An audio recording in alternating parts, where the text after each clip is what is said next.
این با یه ویدیو جدید و قراره که همونطور که اول ویدیو دیدیم 10 تا از اتچمنت های خوب برای مولتی و رنگ ها بهتون بدم که روی اکانت خودم استفاده میکنم. بریم سراغ اتچمنت ها.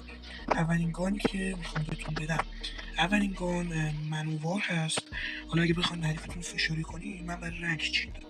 منوار رو جک دوئل میتونیم بذاریم.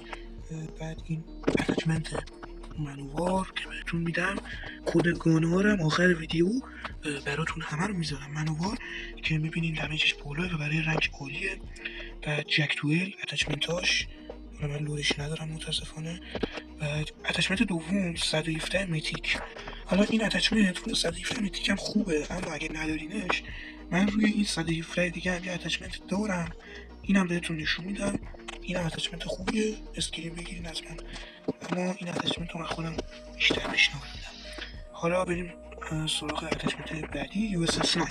یکی از بهترین گانا، با اینکه اسمتیه ولی مثل اسالت، هم از نزدیک خوبه هم از دور.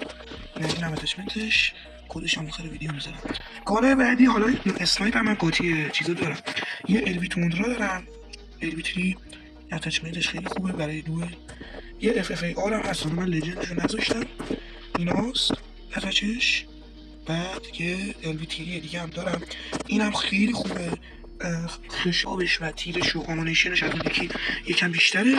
و خب حالا دیگه سوپریزور و مازل اینا نداره.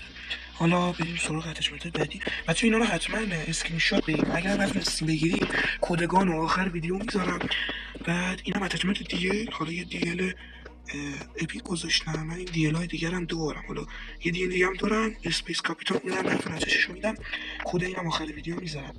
اینم دیل کیو اسپیس کاپیتان که این لودش نکردم، چند وقتی میشه ازش استفاده نکردم. اینم اسپیس کاپیتان با اتچمنت. لدرات 8 هم یه فنک دارم، این خوراک جای نزدیکی. ببین سرعتی قدرتی، یعنی ببین عالیه، فقط یه ذره لگد زیاده وگرنه که اصلا حرف نداره. حالا یه اوتلاو هم دارم، این اوتلاو هم خوبه، اما اگه اوتلاو نمیخواید یه لوکاس هم دارم، این لوکاس هم بهتون میدم.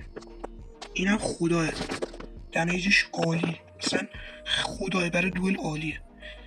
بعد دیگه یه دونه کیلو هم گذاشتم، من خودم اینو پیشنهادش میکنم، خیلی اساس خوبیه. ولی حالا اگه شما چیز بهتری سراغ داشتین تو کامنت ها حتما بگین، و بگین توی کامنت ها هر اتچمنت دیگه که خواستین، چه بتل چه مولتی یا اسالت اسنایپ، هر اتچمنتی که خواستین توی کامنت ها حتما بگین و حتما ویدیوشو براتون درست میکنم و میذارم و تگتون میکنم که چه اتچمنتی میخواستین.